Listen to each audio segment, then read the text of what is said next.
Hello everyone, this is Sneha. Welcome back to my channel after a long gap. So here I am today discussing about Artava Vijnana. So let's get started. Introduction. So the Artava Vijnana comes under Streeroga. So what is Streeroga then? Streeroga, why not Purusha Roga? Everybody might have questions on their own mind, but it's let's keep that apart. Let's dive into this. So the word Streeroga describes about the pathological condition of Stree, which she is in a menstrual phase.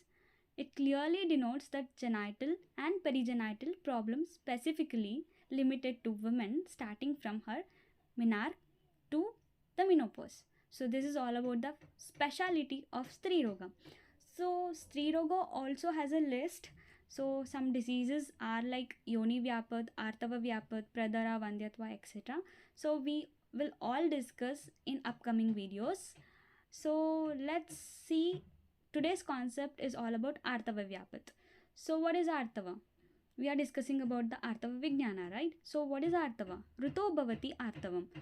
Rutu, it should be Rutu. Actually, mistake. Make it rectified. It is Rutu. Ruto Bhavati Artava. Artava present the element that are produced following a rhythm and cyclicity in female genital physiology. Let's keep the sentence aside. So let me explain what is this sentence is talking about. So the Artavam, which is an element which is produced in a woman during her every monthly menstrual period. So this is all about sentence means. Thus, we consider three independent elements under Artava. Actually, Acharya says there are three can be considered as Artava, which is first is Dhatu Rupa, second is Bija Rupa, third is Rajasrava Rupa. What is this Dhatu Rupa, Bija Rupa? How it is compared with? So Artava, a single word having different meanings, which can be correlated with so many. So Dhatu Rupa Artava, which is ovarian hormones, Bija Rupa Artava compared with the ovum, Rajasrava Rupa Artava, which is compared with the menstrual flow. So first let's get started with the Dhatu Rupa Artava. So here Dhatu Rupa Artava, which means Rajasi Chopachiyamane Shanai Shanai Stana Garbhashaya Yonya Abhivriddhir Bhavati. Like Shukra Dhatu in males, Artava in females imparts Bala, that is strength, Varna complexion, Pushti. It is not Pushri, it is Pushti. Hence, it is considered as Dhatu. Actually, Dhatu nourishes the body. So that is why the term given Dhatu Rupa Artava. Dhatu Rupa Artava, which is also responsible for Yoni, Garbhashaya, Stana Vriddhi, can be considered as a ovarian hormones. As like Ayurveda is very famous for giving comparative examples. Here we go with the first one, as like the fruit that is going to be formed due to transformation, it is not visible in the flower. The same way ovarian hormones shows its effect but cannot be seen.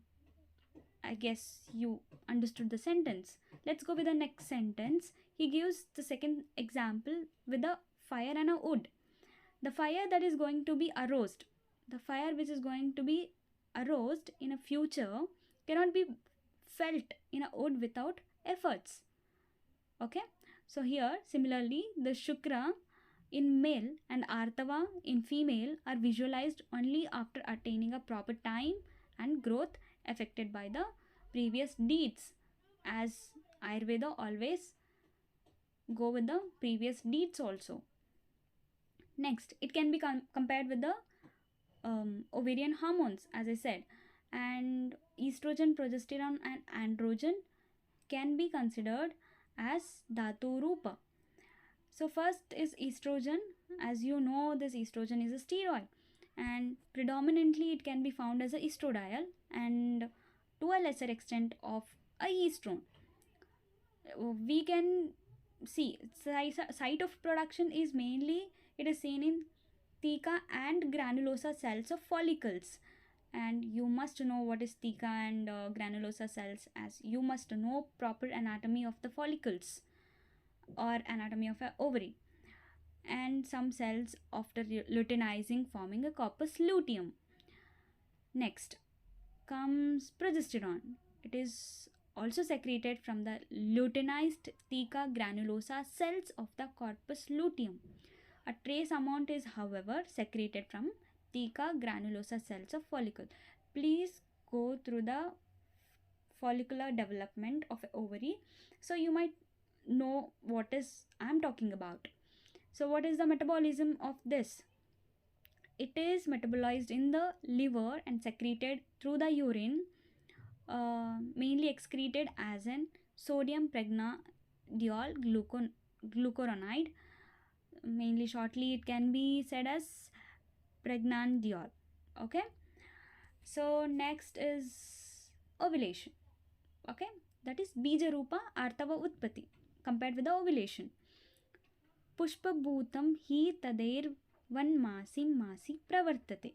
So here the Acharya says it is compared with the simile, that is pushpa rupa, a flower, okay, which is expelled every month.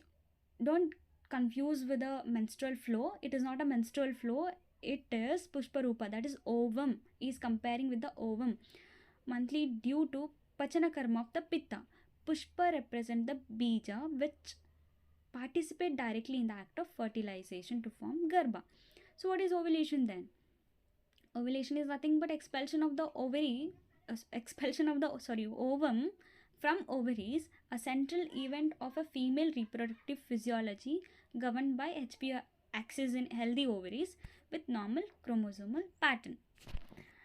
So you also know what happens in ovulation period, okay? That is 10 to 12 hours after LH peak, ovulation is gonna take place.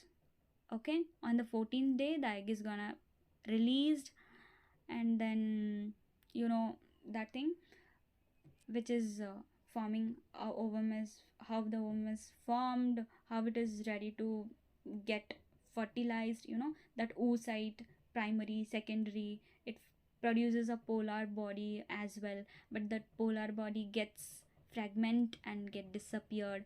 When it comes to the secondary oocyte, after the it undergoes some meiotic divisions and it stops at the metaphase condition, and it only completes its total division when the sperm penetrate into the oocytes. If no sperm, no next division, just it's gonna shed. Okay, if it is gonna get fertilized with the sperm, the ovum produced to form a new individual. So this is all about the ovulation, that is bija rupa artava utpatti. Next comes the rajasrava rupa artava utpatti. Rasat stanyam artavam. Masi masi rajastrinam rajasra sravati trayam. So here he says about formation of the srava rupa raja. Here from the essence of the part of rasa, make it correct, it is not nasa, it is rasa. The rakta named as rajas is formed. Rakta reaching interior of Garbhashaya is expelled for 3 days every month. Actually, when we take practically, it can be from 3 days to 5 days or 3 days to 8 days. It is a normal. Okay, so that can be considered as Rajasrava.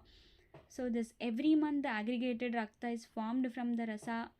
It gets slight discolored and expelled through the vagina by action of Vata. You can consider Apana Vayu in this role. Okay, next, this interior, all the capillaries is so much nourished, is nourished with the within the Garbhashaya for embryo purpose. So if no embryo, it is of no use. It is gonna shed off. So this is all about Rajasrava Rupa Utpatti. You also know what is menstruation. You already studied from primary, secondary, PU. Okay.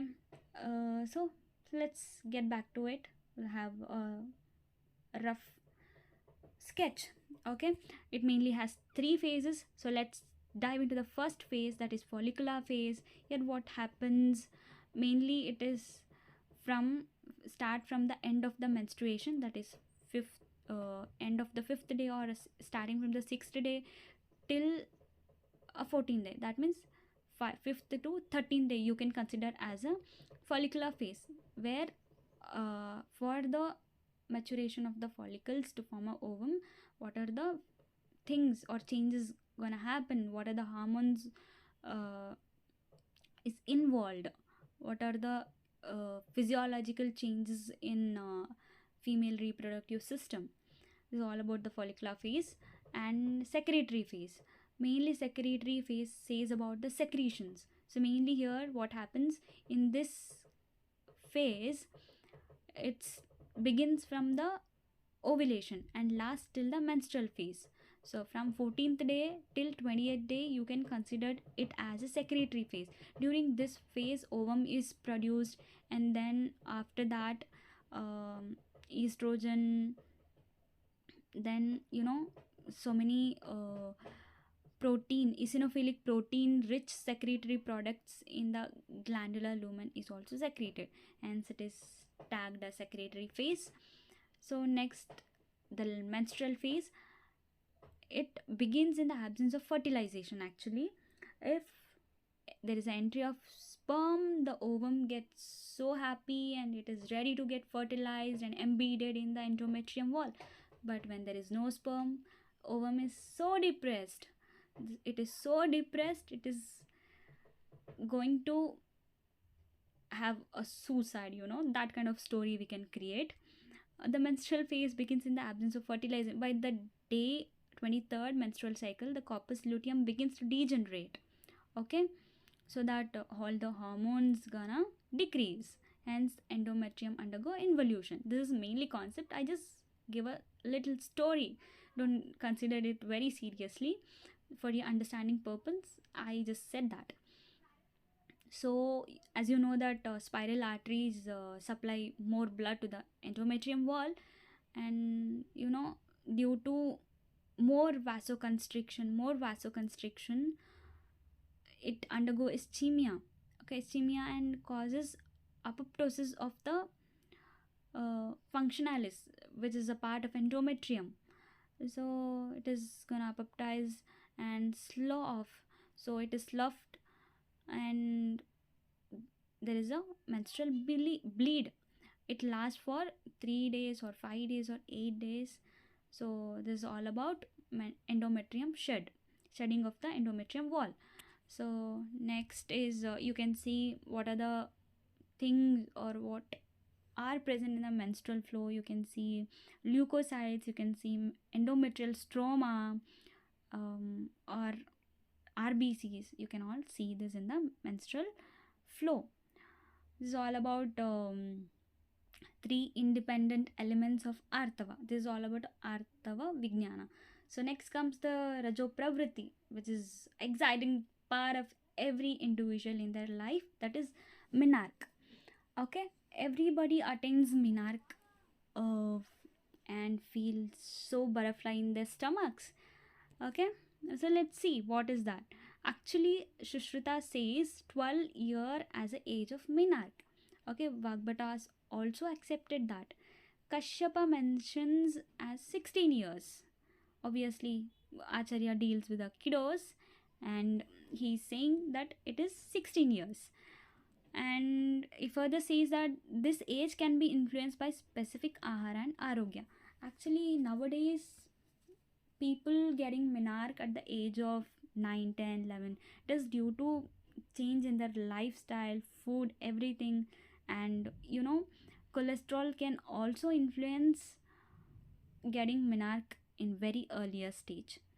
Okay, next Arunadatta opines in that these are the probable age.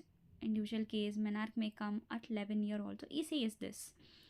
Then what is puberty then? This is all about Rajo Pravritti. It is nothing but a Minarch stage that is termed as Rajo Pravritti, where you can see physiological changes, psychological changes in a adult wala feeling, so that can be termed as puberty, and you have to again deep dive into that. This is not that very important concept.